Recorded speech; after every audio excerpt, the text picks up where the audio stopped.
Over the last 100 years, minimum wage continues to be a headline topic for many people across our state. And with a recent hike, locals push for a larger increase, while others are concerned for Minnesota's economy and small businesses. I'm Rena Kamal. Our Issues Twin Cities starts now.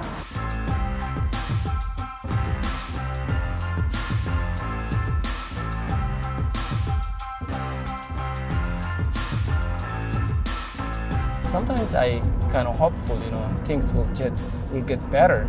For Ali, it's been the same route and same low-wage job for years. Sometimes people like ask me like how much do you get paid? When I said $7.25 or $8, like, oh, do you have a legal status to be here?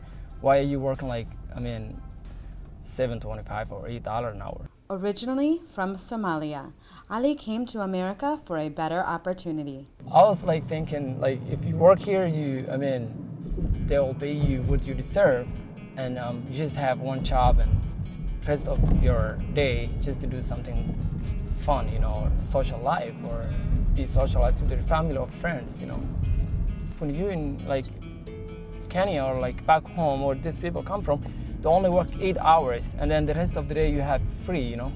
But here like working 24/7, Ali has been working minimum wage jobs for over 8 years. Working minimum wage, like not only me, sometimes I have to support I have family members who is still in back home, and I have to send money sometimes.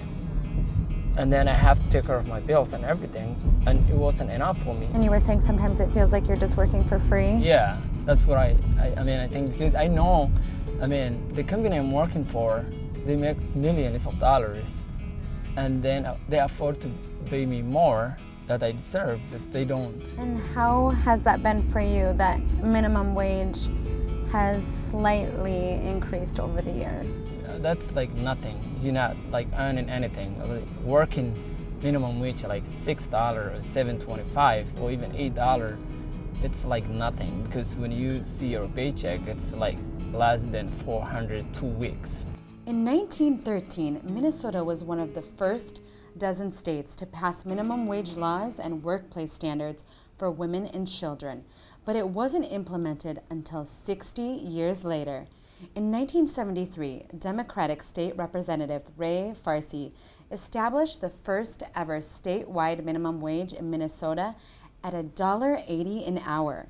It went up from there, $3.85 an hour in 1983, $4.25 in 1991, $5.15 an hour in 1998, $6.15 in 2005, and just a couple years ago in 2013, minimum wage was at $7.25. Today, Minnesota holds the throne for the highest minimum wage in the Midwest at $9 an hour. By 2016, Minnesota's minimum wage will increase to $9.50.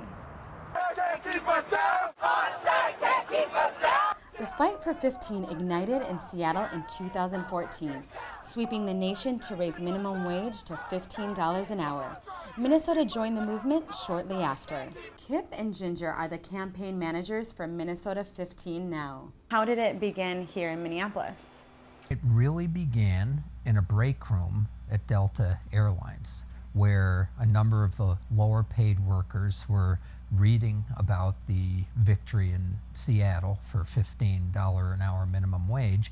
And I said that I thought that possibly could happen at the airport, that the Metropolitan Airport Commission had the ability to pass an ordinance like that. And they all said, how do we get that going? And it kind of took off from there with petitions, rallies, demonstrations, mass attendance. I believe that we will win. Protesters gather from all over the metro to voice their opinions. 15 would press it on and make it a better standard for people, and it would give the understanding to all working Americans that we're worth $15 an hour. How much are your employees worth to you? Why is 15 important? Because 8 is not paying the bills, and rent has to be on time. You want my rent on time? Start paying me more. Shoot, Start paying me more. I work at a non-profit organization. I work for not. Shoot, I got my own crib, and it's not helping me pay enough.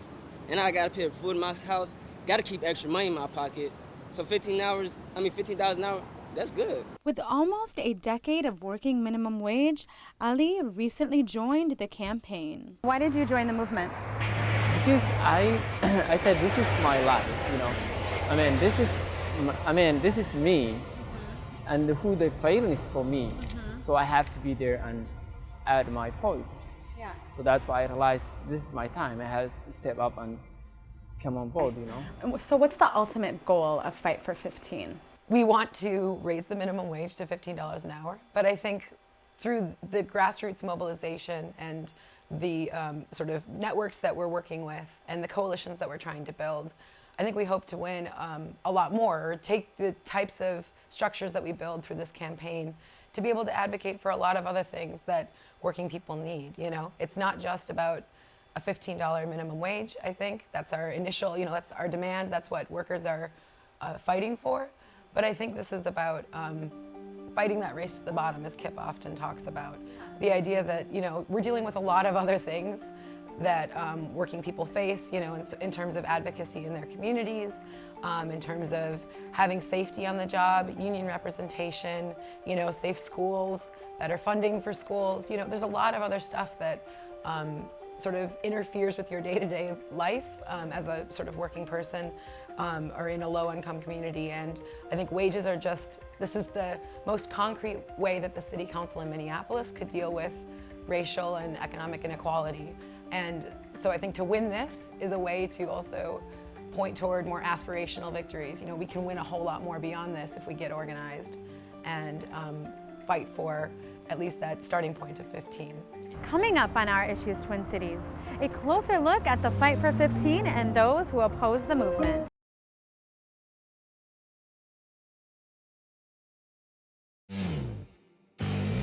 Last December, Kip was fired from Delta after 26 years for leading the efforts to raise minimum wage at the Minneapolis-St. Paul Airport. We had been at the MAC meeting that day in October and had a little rally or demonstration after. And one of the news outlets for one of the unions in Minnesota interviewed me for probably 30 seconds, and they asked me whether I thought Delta workers would be interested in this. And I said, essentially, yes, they would, because there are a number of low-paid workers at Delta, and even the higher-paid workers understand that if the bottom doesn't come up, the top's going to come down. And I said that probably close to half of Delta ramp workers in the system were paid under $15 an hour. And Delta reacted very harshly to that and said that that kind of statement was disparaging to Delta. So why now, after 26 years, did you feel the need to speak up? I've always been very active. When we had a union, I was active in the union, and worker justice, worker democracy, improvement of working conditions has always been a kind of a core value for me. And what I saw more and more was my coworkers, both at some of the vendor companies and at Delta, kind of being driven under. And I didn't like that. So I felt a responsibility to speak out about it, not just for myself, but for others and for other young people coming up. So many people all over the nation and even here in Minnesota have worked low-wage jobs for several years, some even their entire lives. How does that affect someone on a personal level? If it feels like there's no way to really move up, if these are the jobs that are available, and I think it's a lot of what we're seeing in the US right now. When we talk about job growth, we're actually talking about in low-wage service sector jobs, and especially since 2008. And so for that to be the reality, and say to go to college and to come out of it with mounds of student debt, and then to see that all that's available to you is something at $7, $8, $9 an hour. We're doing jobs that we're mopping up water spills. We're being janitors. We're having to clean the restroom because customers come in and they use those bathrooms. We're window hander-outers. We're cashiers. We're all part of this organization that needs $15 an hour no matter what position you are in. Like Ali, his co-workers lead similar lives, working more than one job for stability. Some of them work in three jobs. And now some of them literally come to the airport and one shift and then next shift and then that shift. And they just even cannot get a time to go home and take a shower and then just to go to the bathroom at the airport and change their clothes and just to go into next shift or next company, whatever. Job to job to job. Yes. And then sometimes I think, oh, what is this people thinking? They came here to this country to have opportunity, and to have a better life, but now they're having worst life ever. Jared owns an in-home care company where many of his employees don't work for the paycheck, but rather to help others. What are your concerns as a small business owner if minimum wage does increase? Obviously, we feel it's good business to pay as much as we can to our staff. That way we can hopefully attract the best possible caregivers for us. But sometimes when that is out of line with the budget, it makes it very difficult. As a small business owner, he is concerned for the survival of his business if minimum wage increases. If minimum wage does increase, how will it affect your business? The owners look at it as you pay your employees first, and you pay your vendors, if you will, second, and if whatever is left over, that's what you would consider your income. And I know that most small business owners that I know of, are not looking to see how much more they can put in their pockets. They're trying to see, how can I make my business viable? How can I make this continue? Hopefully, have something to pass on to my children. America is built on small businesses. In Minnesota alone, small businesses employ over 1 million individuals. But minimum wage is $7.25 an hour for small employers who have gross sales under $500,000. If minimum wage does hike, do you think many small businesses in Minnesota will be in jeopardy? I think it'll be definitely a period of adjustment. I think there are some that could possibly decide that it's not worth it and go away. Hopefully not. But it'll definitely have some hard choices that will have to be made, whether it be with staffing, whether it be with pricing increases, changing the model that you use. There's a lot of things that you can do. I think most small business owners want to stay in business, and so we'll figure out a way to make it, but it won't be easy, and it'll probably call for sacrifices all the way around. Those who are opposed to raising minimum wage to $15 an hour are small businesses, are restaurants who say that they simply cannot afford to continue running their businesses with those kind of wages. What are your thoughts on that? When we're advocating for a higher minimum wage for all workers, we're talking about restaurant workers all across the city of Minneapolis, not just the ones that might be making a decent amount of money at the very few sort of fancier restaurants that are in Minneapolis.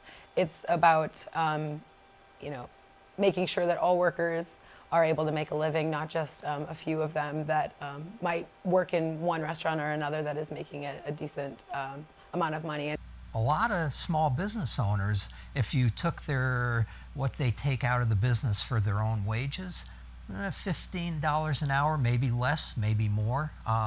So that they're not the problem. The problem is there's this massive transfer of wealth from and subsidies for Target, Walmart, airlines, etc. We want to take measures to make sure that small businesses, which are kind of the glue of communities, and of America, right, that they survive. And that means, maybe it means taking a look at having the biggest subsidizing the smaller. As a small business owner, what do you say to those who want to raise minimum wage? You can't social engineer that kind of change, because really what you're doing in that case is you're taking from one pile and putting it in another. You're not creating anything new, you're not making anything, you're not really making a change. It's just saying, it's going to go from one pocket to another pocket. And I don't think that you can legislate that. I think that oftentimes the market will speak and say, this is how much we can charge for this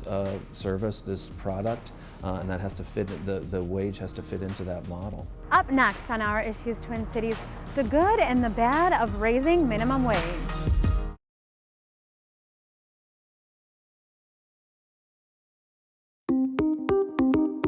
Washington and Oregon have the nation's highest minimum wages at $9.47 and $9.25 per hour.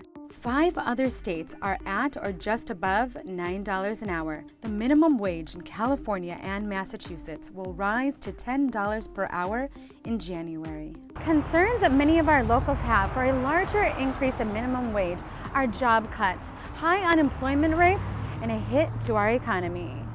I think it's definitely a concern. I think you'll be a whole lot more a whole lot more conscious of who you're hiring and making sure that you're making a good hire. You may not take a chance on someone who maybe has some issues or maybe is younger, things like that. You're going to look for that A-plus employee because they're going to cost more. You want to make sure that you're getting the best that you can get. So I think it will hurt some. So essentially it's going to be harder to find a job. It could be. Yeah. It could be. There's going to be more competition at that wage rate, and some might get locked out. We talk a lot about the younger workers, and that's probably going to be the case just because of lack of experience overall and job experience in general. And what about the many mom and pop businesses that have been around for decades? I've talked to a lot of people who do own small businesses, and that's what's really been in the family for many, many years, decades.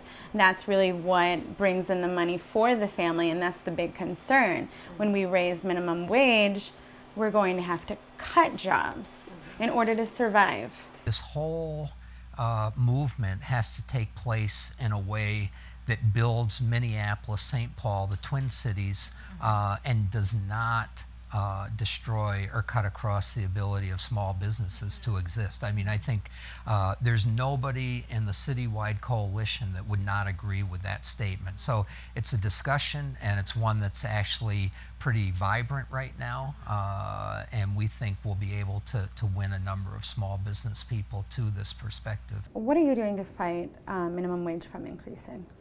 It's not so much a fight for it increasing, it's let's be reasonable about this. Now, we've had to jump in Minnesota in just under 2 years of almost $2 an hour.